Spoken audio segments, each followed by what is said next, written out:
Alright, what is up, y'all? It's K-Rod here, back with another good video. I wanted to make this video to touch base on, I guess, Abraham Nova. For those of you that don't know, Abraham Nova is a super featherweight contender at this point. He has 19 wins, I believe, no losses, and I think maybe 14 by KO. I'm not too sure about that. Um, Abraham, he's a very good fighter. He has had very notable victories.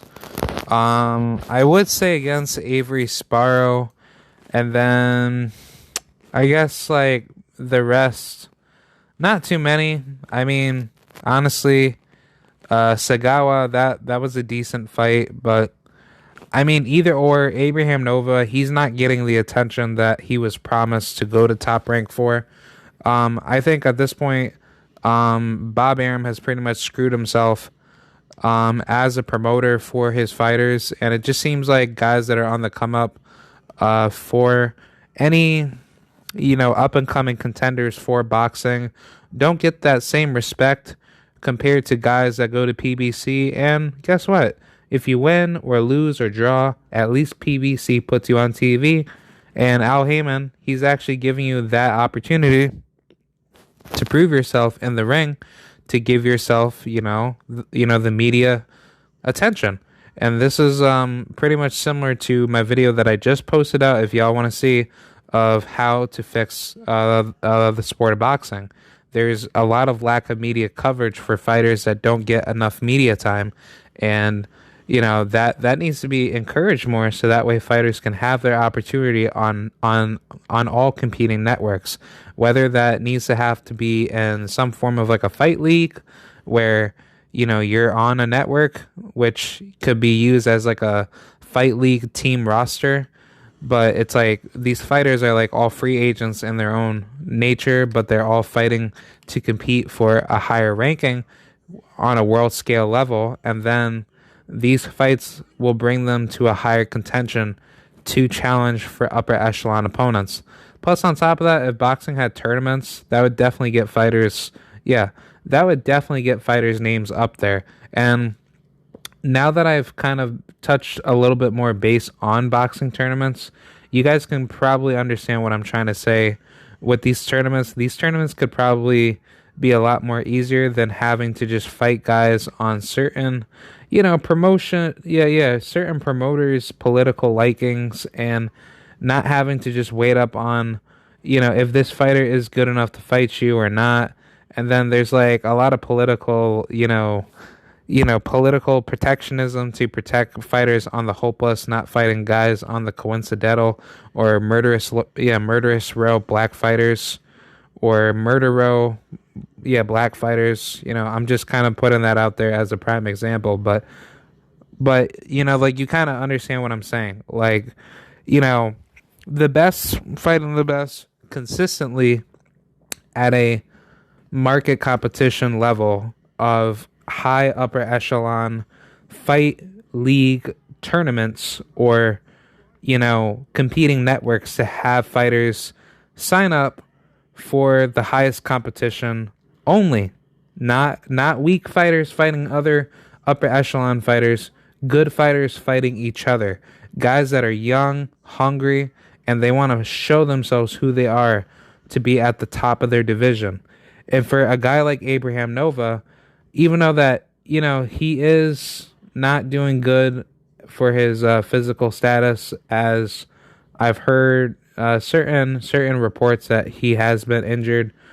I'm not going to go so deep into that. I don't know too much about that, but I think if anything, Abraham Nova, he deserves a title shot. He does not have anything lined up left for his upper echelon competition.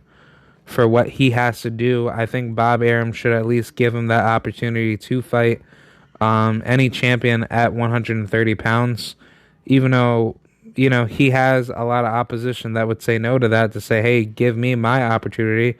You have Miguel Burchett, you have Jamel Herring, you have, Rene Alvarado, you have, who else? Jojo Diaz, and plenty of others. And I think that can definitely be revved up a lot better if you know if Abraham was into the mix and he was given his opportunity to fight. But I also was hearing that Abraham could be getting a title shot with Rene Alvarado. He's a WBA title holder at 130 pounds. So if anything, that will be a very good opportunity for him to take that belt away from Rene. I think he would most likely do it because this guy, although he is from Nicaragua, I don't ever see him ever losing to a guy from the Central Americas, which Abraham, he has way more experience than I'd say 75% of most boxers. Abraham, he knows how to adapt. He knows how to get people to a certain degree of, being put under frustration and making his style very tricky for a lot of fighters. And he's very versatile and he's very insanely good. And I think that's what's going to define him as a fighter in the coming years, which I think he needs to have those title shot opportunities to be given the opportunity to prove why he is, the best at 130. Because at 135, he can definitely fight guys like Devin Haney, Ryan Garcia, Tank, whoever. Even though I may sound crazy for that, but just hear me out. Floyd Mayweather did the same thing. Miguel Cotto did the same thing. And as much as I don't like him, and he's not really, the best fighter right now, but he is a legend of his own making. Manny Pacquiao did the same thing. So like you can see all the trends of these, fighters that had a tunnel vision. And when that tunnel vision was broken away for certain fighters, they still had the urge to try to make a comeback, and then they still can come back a lot better to win their opportunity. And I think for a guy like Abraham, he will be in that upper echelon when he gets himself that opportunity to dominate his division and then move on forward to take on higher level threats. Because this is what destroys the sport of boxing. Boxers don't get their media attention. And for fighters that don't have their media attention, it's a lot harder for those fighters to get that title shot or to get that higher ranking placement fight in order to become a contender. It makes it 10 times more difficult to even put your name back into the conversation when you've been away.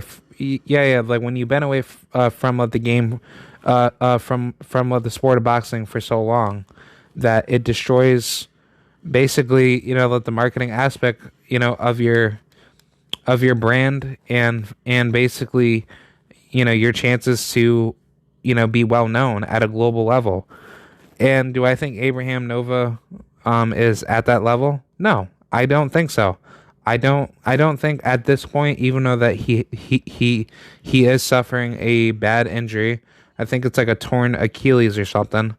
I still think he has a very good chance to make himself a prominent figure, and he can really dominate, like his division and make himself a huge threat to people that don't even know him. And granted, like you have guys like Shakur, you have guys like Joet Gonzalez, you have a lot of damn good fighters that are ready to cook.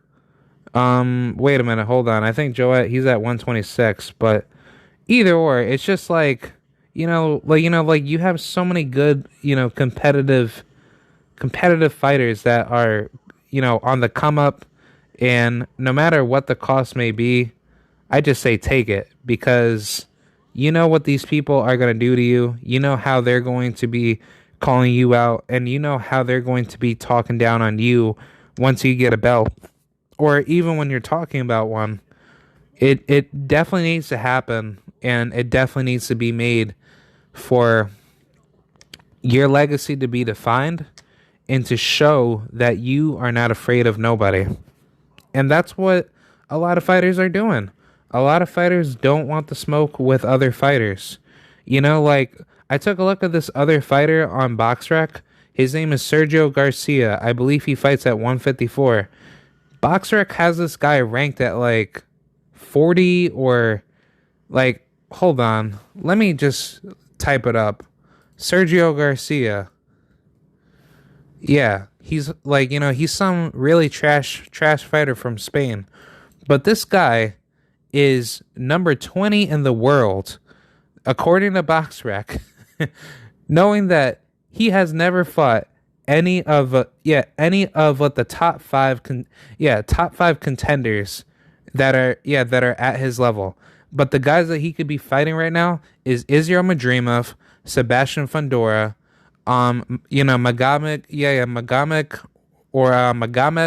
Kurbanov, Julian Williams, Carlos Adames, Tony Harrison, Jeff Horn. I mean, even if he really wants to go that far, Tim Tszyu, Patrick Teixeira, and plenty of others. But no, just take a look at this guy's crappy resume. Pablo Mendoza, Faoud El Mazudi, for the crappy EBU super welterweight title. Sairi Rabchenka, Ted Cheeseman, who's not that good of a fighter, and he's now holding the IBF International Super Welterweight title. Yeah, piece of crap fighter, by the way. But this guy is literally being hyped. This is what I would probably say is going to be on the next come up for a hopeless fighter. But I doubt it. But just for stuff like that, that needs to be taken out of the picture. For a guy like Abraham, even though that he's not talked about a lot, but he's ranked number 40 on BoxRec, and guess what? I'm pretty sure Top Rank, isn't doing their job properly. But there are so many guys, at that margin of where he's placed that he could be fighting. And I feel like that Bob Arum's not giving him that opportunity because he knows that he got guys lined up in his political puppetry to make it designed in a way to make it harder for big fights to be made.